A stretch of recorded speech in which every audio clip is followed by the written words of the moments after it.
Kung abala ang marami sa holiday shopping sa mall at mag-grocery sa supermarkets, si Felgie at Ibagos na mula Tondo, Maynila, matiyagang naghintay para makakuha ng Electronic Benefit Transfer o EBT card. Ito yung mala debit card na may 3,000 pisong laman kada buwan na maaaring ipambili ng pagkain sa registered o accredited retailers ng Department of Social Welfare and Development. Kahapon, sa Tondo napili ng DSWD na mamahagi nito. Ayon kay Felgie, malaking bagay sa kanila ang ayudang ito ng pamahalaan, lalo na at ang nanay lang nila ang nagtataguyod sa kanilang magkakapatid. Aniya, dahil dito, hindi na nila iisimin pa saan kukuha ng pambili ng masusustansyang pagkain.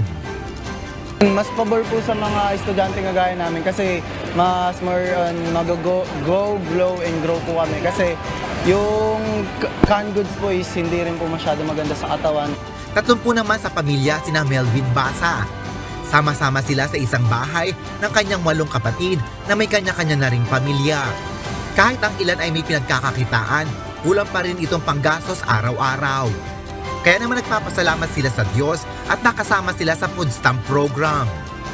Aniya, maghahati-hati na lang sila sa tulong na ibinigay ng DSWD. Napaka-importante po kasi napakalaking bagay po yung tulong nila para sa pamilyang katulad namin na mahihirap lang.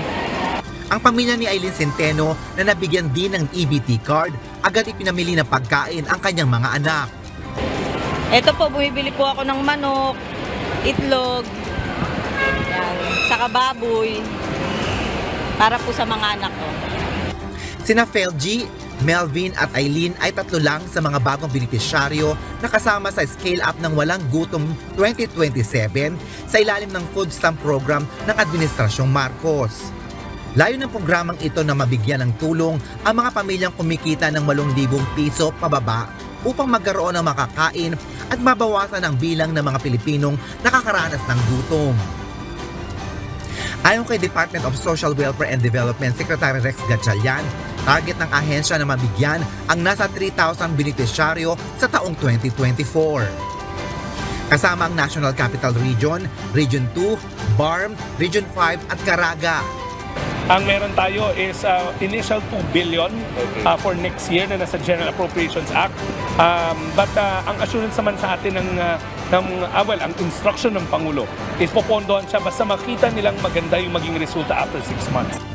Sa ngayon ay nasa 400 beneficiaries sa NCR ang nabigyan ng Electronic Benefit Transfer Card. Target naman matulungan ng DSWD ang nasa 1 milyong pamilya pagsabit ng taong 2027.